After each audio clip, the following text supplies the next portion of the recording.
Hello students, कैसे हो आप सब लोग। तो पिछली वीडियो में हमने क्या किया था भाई, वेक्टर्स की टाइप्स के बारे में कुछ डिस्कस किया था, उसके बारे में आपको बताया था मैंने। आज हम क्या करें, वेक्टर्स के बारे में आगे उसी बात को हम क्या करेंगे, कंटिन्यू करेंगे कि वेक्टर्स के कहाँ पर यूज किए जाते हैं, क्या उनकी इंपॉर्टेंस होती है फिजिक्स के अंदर भाई। तो आज हम बात करते हैं भाई वेक्टर्स के बारे में।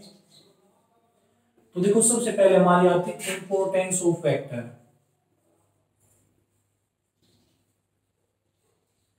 इंपॉर्टेंस ऑफ वेक्टर, अगर हम वेक्टर की इंपॉर्टेंस के बारे में क्या करते हैं, बात करते हैं भाई। तो इंपॉर्टेंस ऑफ वेक्टर के बारे में बात करेंगे तो फर्स्ट हमारे पास इंपॉर्टेंस क्या होती है वेक्टर की, कि जो लॉ होते हैं फिजिक्स के उसको हम क्या करते हैं, ड्राइव करते हैं। कैसे? The law of physics, the law of physics in compact form, in compact form drive with the help of vector। कि सबसे पहले हमारे पास क्या होते हैं, जो लॉ होते हैं भाई फिजिक्स के कॉम्पैक्ट फॉर्म के अंदर, वो क्या किए जाते हैं, ड्राइव किए जाते हैं वेक्टर की हेल्प से भाई। दूसरा हमारे पास क्या होते हैं, कुछ ऐसे डेरिवेशन होते हैं फिजिक्स के अंदर जो क्या किए जाते हैं, वेक्टर की हेल्प से हम उनको ड्राइव करते हैं। The derivation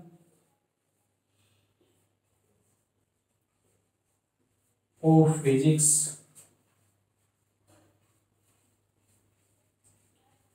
can be solve using vectors. यानी जो डेरिवेशन होते हैं उनको यूज करते टाइम हम क्या करते हैं, वेक्टर का यूज करते हैं। जैसे हमारी डिस्प्लेसमेंट होती है या फिर जो चीज कोई पोजीशन वेक्टर होता है उनको हम क्या करते हैं, ड्राइव कर देते हैं भाई। तो ये हमारे पास क्या थे, इंपॉर्टेंस थे भाई वेक्टर के, कि किस तरह से वेक्टर की हम इंपॉर्टेंस बताते हैं फिजिक्स के लॉ के अंदर। यानी जैसे आप प्लस वन क्लास को पास आउट करके नेक्स्ट क्लास के अंदर जाओगे तो वहां पर प्लस टू क्लास में आपको बहुत सारे डेरिवेशन आते हैं जी, वो क्या होते हैं, आपके वेक्टर्स के ऊपर बेस्ड होते हैं। यानी वहां पर हम क्या दिखाते हैं, पोजीशन और जो डिस्प्लेसमेंट होते हैं उनके अंदर हम क्या करते हैं, अपने वेक्टर्स का यूज करते हैं। तो नेक्स्ट चलते हुए हम अपने, ये तो इंपॉर्टेंस के बारे में था। नेक्स्ट हमारे पास क्या आता है, वेक्टर्स आते हैं, यानी डिस्प्लेसमेंट वेक्टर कैसे किया जाता है, पोजीशन और डिस्प्लेसमेंट वेक्टर को हम कैसे दिखाते हैं। तो पोजीशन और डिस्प्लेसमेंट वेक्टर की अगर हम बात करते हैं तो पोजीशन और जो डिस्प्लेसमेंट वेक्टर होंगे वो किस तरह से दिखाए जाते हैं फिजिक्स के अंदर, इन वेक्टर्स का यूज करके हुए। तो करते हुए हम start position vector and displacement vector.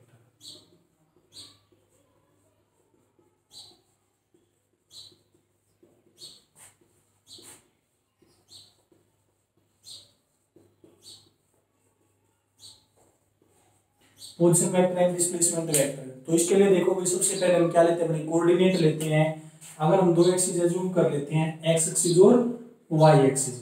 ये एक्स एक्सिस जो है वाई एक्सिस, और यहाँ पर हम अपना क्या मानते हैं, ओरिजिन मान लेते हैं। हम टू डायमेंशन के अंदर हम इसको क्या दिखाते हैं भाई, मान लेते हैं कोई पार्टिकल है, वो क्या था, ए पॉइंट के ऊपर था भाई। ठीक है, अगर हम ओरिजिन से उसकी पोजीशन देखते हैं तो ओरिजिन से अगर मैं इसकी पोजीशन देखता हूँ तो ये पोजीशन वेक्टर हम इसका दिखा देते हैं यहाँ से, कि ओरिजिन से यहाँ पर फिक्स है ए पॉइंट के ऊपर कोई पार्टिकल।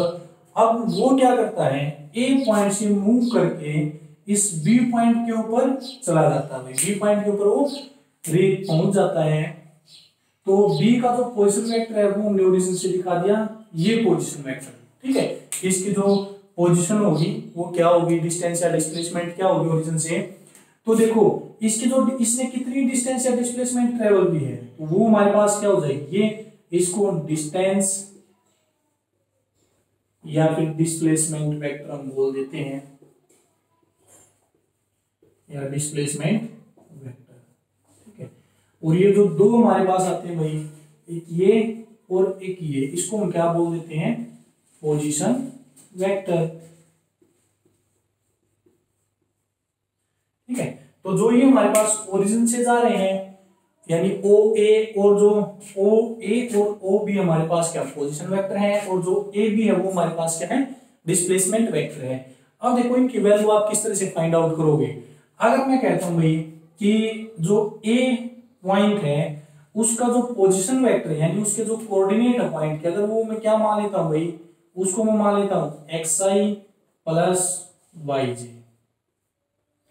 एक्स आई और वाई जे हमने क्या मान लिया, उसके पोजीशन वेक्टर हमने मान लिए, और ये क्या है ओरिजिन के रिस्पेक्ट में। और फिर जब वो ओबी बी के ऊपर गया मूव करके, तो वहां पर हमने क्या मान लिए एक्स डैश आई प्लस वाई डैश जी, ये हमने क्या मान लिया उसके पोजीशन वेक्टर हमने एज्यूम कर लिए हुए। अब इसके अंदर देखो हमारे पास क्या वैल्यू आएगी, एक्स क्या एक्स का कोऑर्डिनेट, वाई क्या वाई का कोऑर्डिनेट। मैथ के अंदर आप देखते हो कि किसी भी पॉइंट को जब हम शो करते हैं तो पहले एक्स की वैल्यू लिखते हैं फिर वाई की वैल्यू। आई और जे हमने क्या लिखे, इसके यूनिट वेक्टर लिखे हैं। यूनिट वेक्टर मैंने आपको बताया था कि क्या होता है, ये डायरेक्शन को दिखाता है कि किस डायरेक्शन के अंदर ये हमारी जो पोजीशन है यहाँ वो किस डायरेक्शन में हमारी जा रही है। तो आई और जे हमने ये हो गए आपके यूनिट वेक्टर, और एक्स और वाई और एक्स और वाई डैश क्या हो गया आपके पोजीशन वेक्टर। ठीक है, तो यहां से अगर मैं डिस्प्लेसमेंट निकालता हूं तो डिस्प्लेसमेंट आपकी क्या होगी, देखो ये ए से लेकर बी तक मूव करके गया है, तो इनके बीच की जो डिस्टेंस होती है, शॉर्टेस्ट डिस्टेंस होती है ए और बी के बीच की, उसी को हम क्या बोलते हैं डिस्प्लेसमेंट बोलते हैं। तो अगर मैं ए बी की वैल्यू फाइंड आउट करना चाहता हूं तो ए बी मेरे पास क्या होगा बी माइनस ए, ये हो जाएगा फिर ओ बी माइनस ओ ए, यही तो होगी वैल्यू। तो ओ बी में से हम ओ ए को क्या करते हैं सब्ट्रैक्ट करते हैं, तो हमारे पास क्या आ जाएगी ए बी की वैल्यू निकल के आ जाएगी, तो ये आ जाएगा x dash I plus Y dash j minus x i plus में वाई जे। अब इसमें से आई के अंदर से आई को सब्ट्रैक्ट करेंगे, जे के अंदर से जे को, तो ये हमारा हो जाएगा x dash minus x into में आई फिर plus Y dash minus y into में जे। तो इस तरह से हम क्या करेंगे अपने डिस्प्लेसमेंट वेक्टर को निकाल सकते हैं। अगर कोऑर्डिनेट के अंदर आपको दिया जाता है कोई भी पार्टिकल, तो ओरिजिन से जो भी लाइन उसकी पोजीशन, जो भी लाइन वेक्टर तक जाएगी या पॉइंट तक जाएगी वो क्या दिखाएगी पोजीशन वेक्टर को दिखाएगी। और अगर वेक्टर मूव करके एक पॉइंट से दूसरे पॉइंट के ऊपर जाता है तो उन दोनों पॉइंट के बीच की जो डिस्टेंस होगी उसको हम डिस्टेंस या डिस्प्लेसमेंट वेक्टर हम बोल देते हैं। अगर खाली उसका मैग्नीट्यूड है तो हम डिस्टेंस बोलेंगे, लेकिन अगर उसकी डायरेक्शन के साथ दिखा रहे हैं तो वो हमारे पास क्या हो जाएगा डिस्प्लेसमेंट वेक्टर। लेकिन हम यहाँ पर किसकी बात करें वेक्टर की, तो यहाँ पर मैं डिस्टेंस को हटा देता हूँ, सिर्फ हमारे पास क्या बचेगा ये डिस्प्लेसमेंट वेक्टर बच जाएगा, क्योंकि डिस्टेंस तो हमारे पास क्या होती है स्केलर क्वांटिटी होती है, तो सिर्फ क्या बचेगा आपका डिस्प्लेसमेंट वेक्टर यहाँ पर रह जाएगा। ठीक है, तो ये हमारे पास क्या होती है पोजीशन और डिस्प्लेसमेंट वेक्टर हमारे आते हैं। नेक्स्ट हम चलते हैं भाई अपने कि अगर हम किसी भी वेक्टर को किसी रियल नंबर के साथ मल्टीप्लाई करते हैं तो उसके अंदर क्या चेंज आता है। तो multiplication of vector by a real number, ये कुछ छोटी छोटी बातें हैं जिनका आपने ध्यान रखना है, आगे आपकी बहुत हेल्पफुल होंगी। तो multiplication of vector by a real number, किसी एक रियल नंबर का यूज करके हम क्या रियल नंबर की मल्टीप्लाई कर देते हैं किसके साथ भी वेक्टर के साथ। तो देखो अगर ए हमने कोई भी वेक्टर एज्यूम कर लिया और रियल नंबर हमारे पास क्या होंगे भाई 1 2 3 4 यानी जितने भी नंबर होते हैं क्या होते हैं रियल नंबर होते हैं। ठीक है, तो ये हमारे पास रियल नंबर आ जाते हैं, और जो आपका रियल नंबर होगा वो पॉजिटिव में भी हो सकता है और क्या होगा भाई नेगेटिव में भी हो सकता है, -2 -3 -4 इस तरह से चलते जाएंगे। तो इनमें से किसी भी नंबर के साथ हम किसी वेक्टर के जब हम मल्टीप्लिकेशन करेंगे तो उसके ऊपर क्या इफेक्ट होगा भाई। तो देखो यहां से अगर मैं ये ए वेक्टर मान लेता हूं तो इसका क्या है मैग्नीट्यूड भी है, मैग्नीट्यूड है और क्या इसकी डायरेक्शन है, दोनों चीजें हैं। तो यहां से देखो अब ये नंबर जब हम इनसे इसकी क्या करते हैं मल्टीप्लाई करते हैं तो इनका सिर्फ क्या है मैग्नीट्यूड है भाई। तो यहां से जब हम मैग्नीट्यूड को इससे मल्टीप्लाई करेंगे तो मैग्नीट्यूड किसके ऊपर इफेक्ट डालेगा इसकी वैल्यू के ऊपर, यानी मैग्नीट्यूड के इफेक्ट डालेगा, डायरेक्शन उसकी क्या रहेगी सेम रहेगी। तो अगर मैं n कोई भी क्या मान लेता हूं एक रियल नंबर मान लेता हूं भाई n मेरे पास क्या है, रियल नंबर है, और मैं इसकी मल्टीप्लाई कर देता हूं a वेक्टर के साथ, तो इसका जो मैग्नीट्यूड होगा वो n टाइम्स क्या हो जाएगा, बढ़ जाएगा। मैग्नीट्यूड इसका n टाइम्स हो जाएगा और जो इसकी डायरेक्शन है वो क्या रहेगी, सेम रहेगी। लेकिन अगर इसके अलावा हमारे पास जो रियल नंबर हो नेगेटिव में हो, यानी माइनस एन हम ले लेंगे, तो इससे क्या होगा कि माइनस एन इंटू में ए, तब इसका जो मैग्नीट्यूड होगा वो क्या हो जाएगा, उसके ऊपर नेगेटिव और पॉजिटिव साइन आ जाएगा भाई हमारे पास। ठीक है, तो ये हमारे पास क्या आते हैं, कुछ वैल्यू आती है, यानी अगर हम किसी भी वेक्टर को रियल नंबर से मल्टीप्लाई करते हैं तो उसका जो मैग्नीट्यूड है वो चेंज हो जाता है, लेकिन उसकी जो डायरेक्शन होती है वो क्या रहती है भाई, आपकी सेम रहती है। तो यहां से हम क्या लिखेंगे, when a vector is multiplied with a real number then its magnitude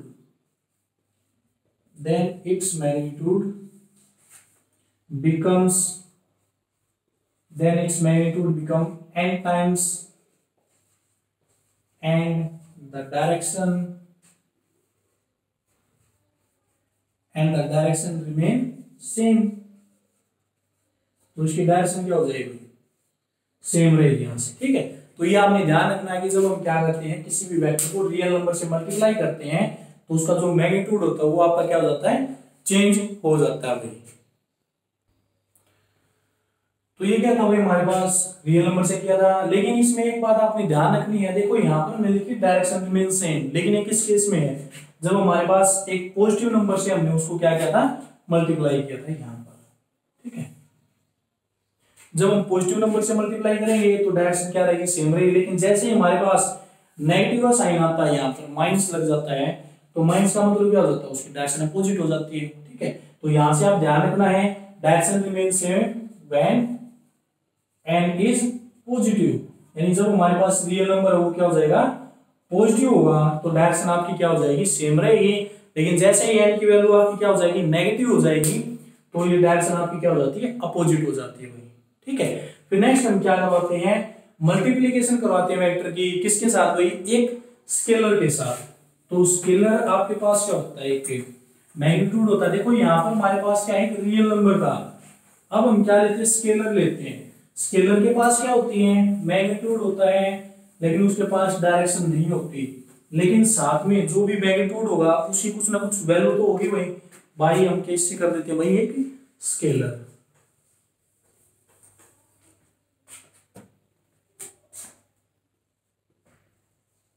scalar, जब हम इसकी स्केलर के साथ मल्टीप्लाई करते हैं तो ए हमने क्या मान लिया, कोई भी वेक्टर मान लिया, एस हमने क्या मान लिया भाई, कोई भी एक स्केलर मान लिया। ठीक है, अब देखो स्केलर जैसे हमने लेंथ है, लेंथ हमारे पास क्या है, स्केलर क्वांटिटी है। ठीक है, लेंथ या डिस्टेंस हम मान लेते हैं, डिस्टेंस क्या है, स्केलर क्वांटिटी है। जैसे डिस्टेंस हमने मान ली भाई 100 मीटर, तो डिस्टेंस हमने 100 मीटर मान ली। अब हम इसका किसके साथ मल्टीप्लाई करेंगे भाई, हम इसकी मल्टीप्लाई करेंगे वेक्टर के साथ। अब देखो जैसे वेक्टर हमने मान लिया फोर्स, जैसे फोर्स हमारे पास वेक्टर क्वांटिटी होती है, इसकी वैल्यू हमने मान ली भाई 100 न्यूटन। अब फोर्स हमारे पास क्या है, वेक्टर क्वांटिटी है, अब मैं आपको एग्जांपल देके समझा रहा हूं ये। ठीक है, और एस हमने क्या मान लिया, कोई एक स्केलर यानी लेंथ मान ली 100 मीटर की, तो यहां से हमने एक वेक्टर क्वांटिटी मान ली फोर्स, जिसकी वैल्यू है 100 न्यूटन है। अगर मैं इन दोनों का क्या कर देता हूं भाई, मल्टीप्लाई कर देता हूं, यानी कि स्केलर और वेक्टर की, तो दोनों की वैल्यू क्या आएगी, एक की वैल्यू वही 100 मीटर और दूसरे की वैल्यू 100 न्यूटन। तो इन दोनों को मल्टीप्लाई करूंगा तो हमारे पास क्या हो जाएगा भाई 10,000, और साथ में जो यूनिट होगी क्या हो जाएगी, न्यूटन, और साथ में क्या हो जाएगी, मीटर। तो देखो यहां से हमारे पास क्या होगा, जब हम किसी भी वेक्टर को एक स्केलर से मल्टीप्लाई करते हैं तो उसका मैग्नीट्यूड और उसकी जो यूनिट होती है वो क्या हो जाएगी, दोनों हमारी चेंज हो जाती है। तो यहां से आपने ध्यान रखना है कि when a vector is multiplied by a scalar then its magnitude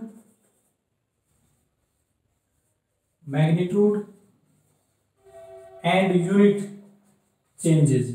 magnitude और यूनिट क्या हो जाती है, उसकी चेंज हो जाती है। भाई ये आपने ध्यान रखना है, जब हम किसी भी वेक्टर को एक स्केलर के साथ क्या करवा देते हैं, मल्टीप्लाई हम करवा देते हैं भाई। अब नेक्स्ट आता है हमारे पास रिजल्टेंट वेक्टर कि जो रिजल्टेंट वेक्टर है वो क्या आता है भाई।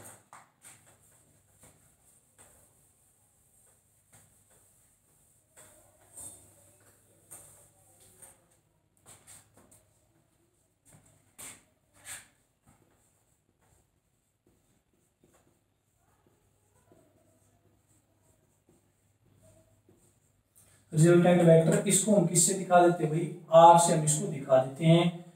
तो रिजल्टेंट वेक्टर हमारे पास क्या होता है, जब हम क्या करते हैं भाई, दो वेक्टर्स को या दो से ज्यादा वेक्टर को हम क्या करते हैं, एक सिंगल वेक्टर की फॉर्म में दिखा देते हैं, तो वो सिंगल वेक्टर क्या करता है, उन दोनों के इक्वल इफेक्ट प्रोड्यूस करता है, उसी को हम क्या बोल देते हैं, रिजल्टेंट वेक्टर हम बोल देते हैं। ठीक है, तो यहां पर हम लिखेंगे when the two different vectors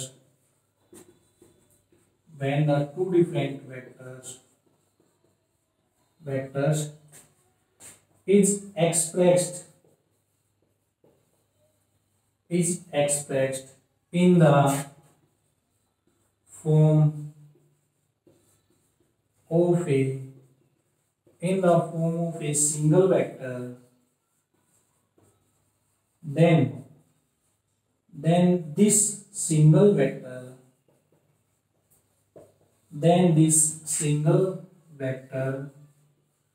produce the same effect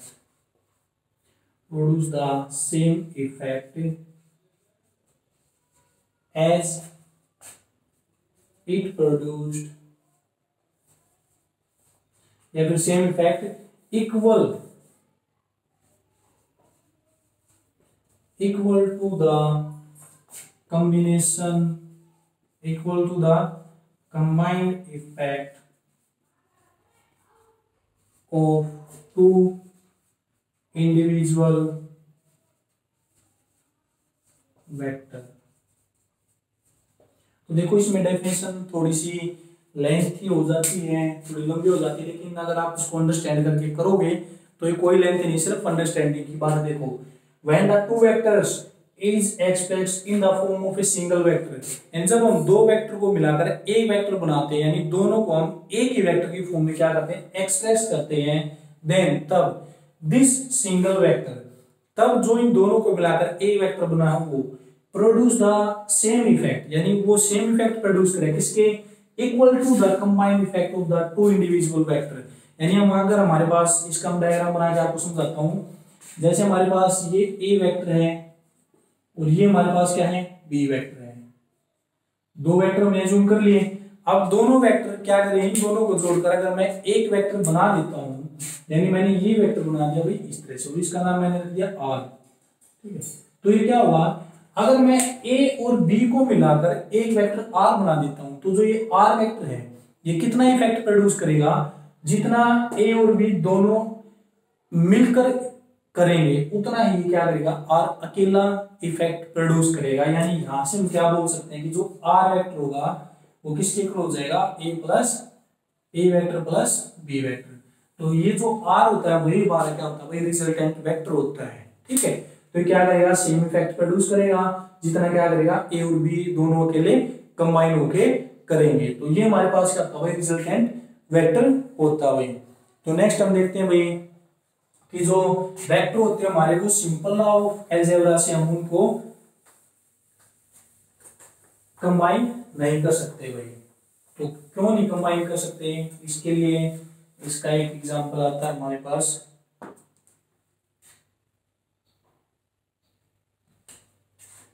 vector addition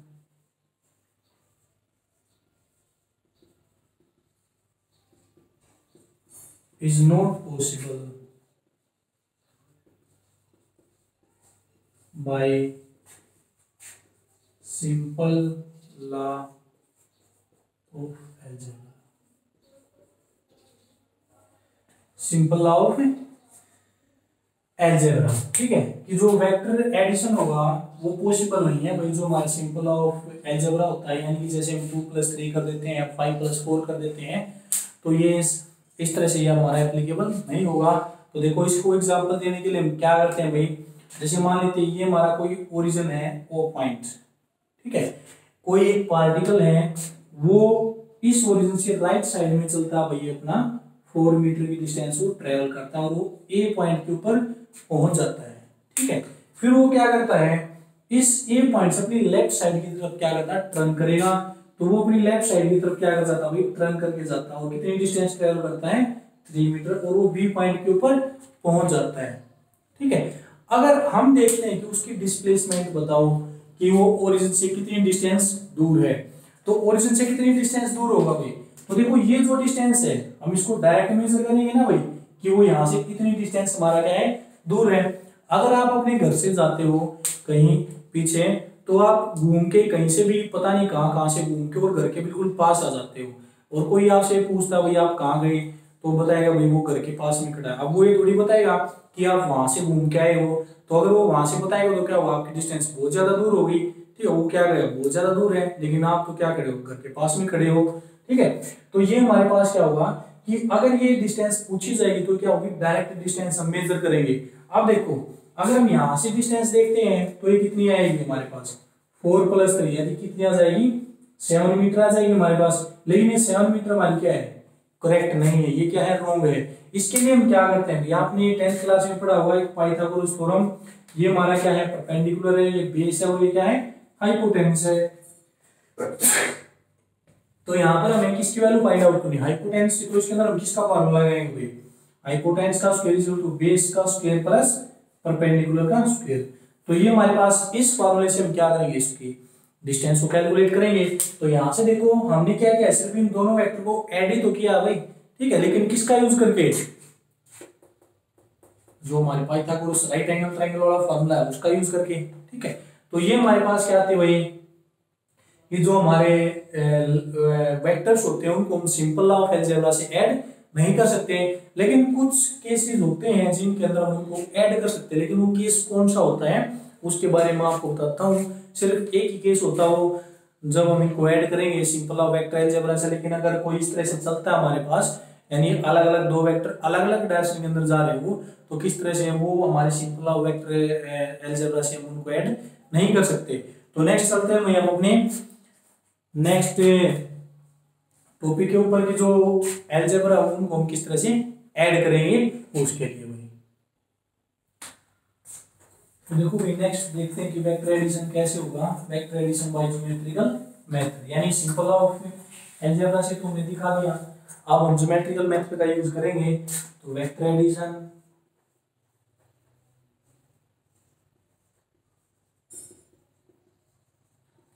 bye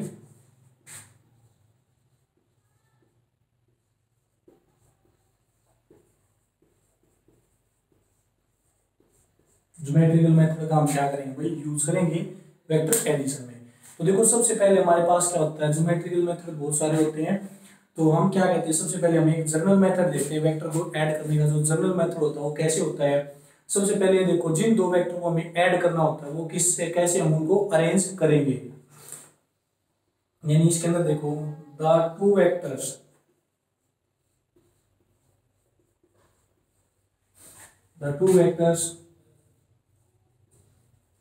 which can be added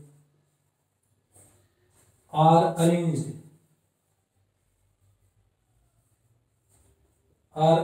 in such a way that the head of the first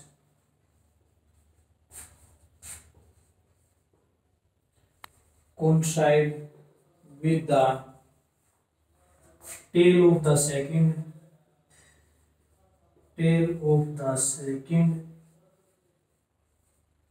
and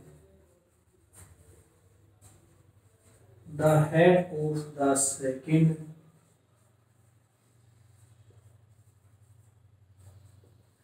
coincide with the tail of third and so on, then the vector which coincide the tail to the tail of the first vector and head to the head of last vector is known as resultant vector।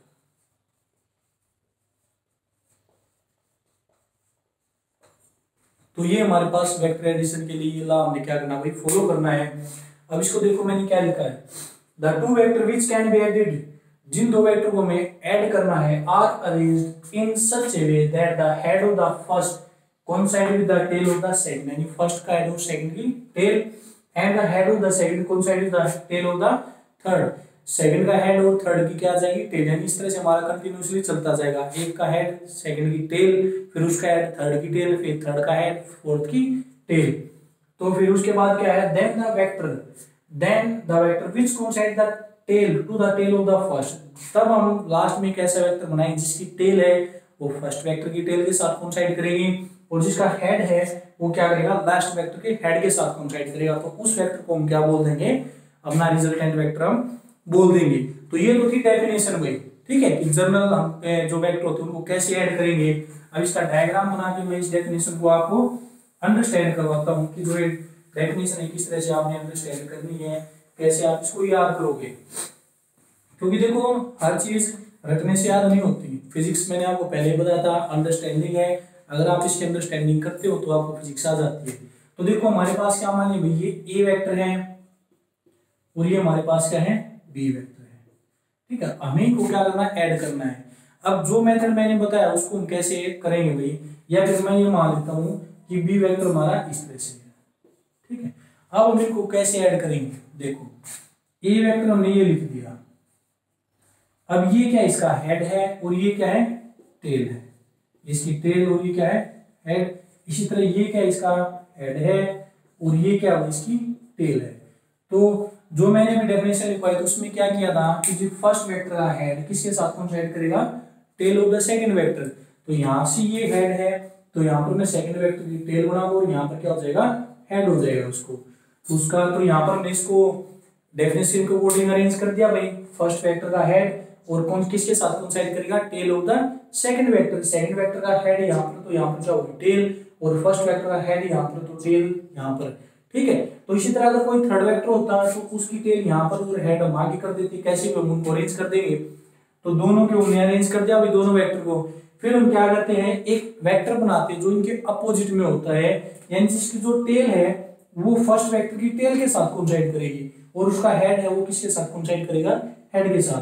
तो एक vector मैंने यहां से ऐसे बना दिया जिसका जो हेड है वो लास्ट वेक्टर के हेड के साथ कोइंसाइड कर रहा है, और जो उसकी टेल है वो क्या है, फर्स्ट वेक्टर की टेल के साथ कोइंसाइड कर रही है। तो ये वेक्टर हमारा क्या हो जाता है, रिजल्टेंट वेक्टर हो जाता है। तो हमेशा ध्यान रखना, रिजल्टेंट वेक्टर आपका वो वेक्टर होता है जिसकी टेल है वो फर्स्ट वेक्टर से साथ कोइंसाइड करेगी और जिसका जो हेड है वो लास्ट वेक्टर के साथ कोइंसाइड करेगा। तो उसको हम क्या बोल देंगे, रिजल्टेंट वेक्टर। तो जितनी जो ये डेफिनेशन मैंने अभी लिखवाई थी उसका एक छोटा सा डायग्राम है, अगर आप इस डायग्राम को अंडरस्टैंड कर लेते हो तो डेफिनेशन अपने आप लिख सकते हो। तो क्या था कि फर्स्ट वेक्टर का हेड सेकंड की टेल के साथ कोइंसाइड करेगा और जो रिजल्टेंट वेक्टर होगा उसकी टेल फर्स्ट वेक्टर की टेल के साथ कोइंसाइड करेगी, उसका जो हेड है वो जो लास्ट वेक्टर हुआ है सेकंड, कितने भी वेक्टर आप लगा सकते हो, उसकी लास्ट वेक्टर की हेड के साथ वो कोइंसाइड करेगा, उसको हम क्या बोल देंगे, रिजल्टेंट वेक्टर हम बोल देते हैं भाई, ठीक है। अब नेक्स्ट हमारे पास क्या था भाई, अब इनको ऐड कैसे करेंगे, ज्योमेट्रिकल मेथड में इतना तो आपको पता लग गया कि कैसे हम इनको ऐड करेंगे वेक्टर को। अगर दो वेक्टर क्या होते हैं भाई सेम डायरेक्शन के अंदर वो जाते हैं तो उनको आप कैसे ऐड करोगे। तो इसका फर्स्ट हमारे पास क्या आता है, when two vectors are in same direction,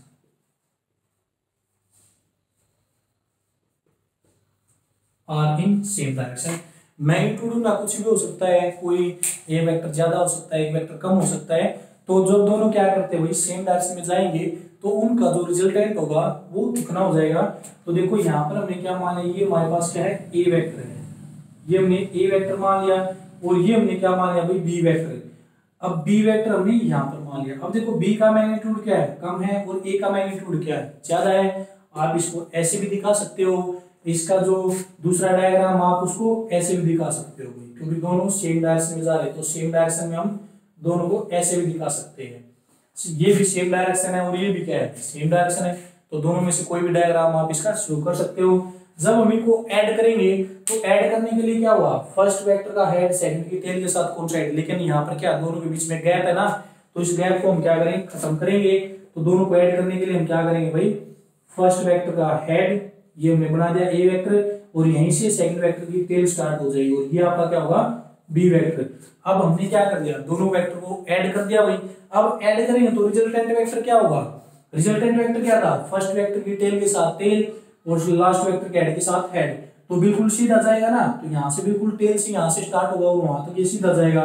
तो रिजल्टेंट वेक्टर हम इसके ऊपर बनाएंगे तो दिखाई भी देगा, तो मैं अलग से दिखा देता हूँ इसका।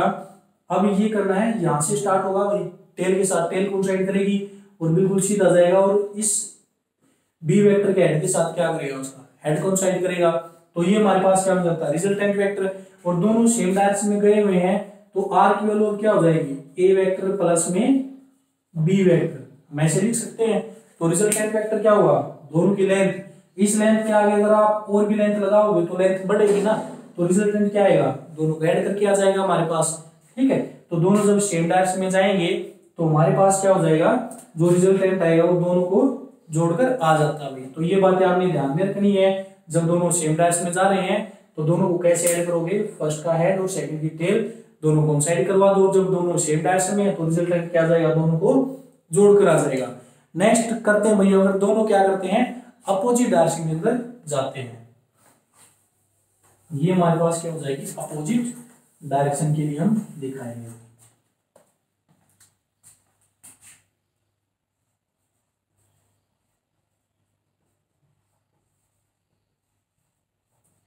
अपोजिट डायरेक्शन, ठीक है, अपोजिट डायरेक्शन में जाएंगे और कौन सी होगी वही स्ट्रेट, स्ट्रेट अपोजिट डायरेक्शन। ठीक है, और वो भी क्या थी स्ट्रेट सेम डायरेक्शन थी पहले वाली। तो इसके अंदर देखो ए वेक्टर हमारे पास ये है भैया, हमने इसका मैग्नीट्यूड क्या ले लिया, ज्यादा ले लिया, और बी वेक्टर हमारे पास ये है, इसका मैग्नीट्यूड हमने कम ले लिया। ठीक है, तो हमारे पास ये होगा, इनको हम ऐसे भी दिखा सकते हैं कि ए वेक्टर ऐसे जा रहा है और बी वेक्टर इसके अपोजिट में जाएगा ऐसे। ठीक है, दोनों सेम स्ट्रेट लाइन और अपोजिट डायरेक्शन हमने दिखा दी। जब हम इन दोनों को कंबाइन करेंगे यानी ऐड करेंगे तो क्या होगा, फर्स्ट का हेड सेकंड की टेल, तो हम ऐसे दिखाएंगे। तो फर्स्ट वेक्टर हमने बना दिया ए वेक्टर, ये वही ए वेक्टर हमने बना दिया। अब बी वेक्टर की जो टेल है वो किससे कोइंसाइड करवानी है, इसके हेड से, तो इसके हेड से कोइंसाइड करवाओगे, लेकिन इसकी डायरेक्शन तो अपोजिट हो ना। हम इसको ऐसे थोड़ी चेंज करेंगे कि हमने इसका जो हेड है वो उस तरफ कर दिया, लेकिन ये तो डायरेक्शन तो हमें अपोजिट ही रखनी है। तो अपोजिट डायरेक्शन रखोगे तो बी वेक्टर को आप यहाँ से स्टार्ट करोगे और ये इस तरफ आएगा बिल्कुल इसी लाइन के लोग, तो यहाँ पर ये हमारा क्या आएगा बी वेक्टर।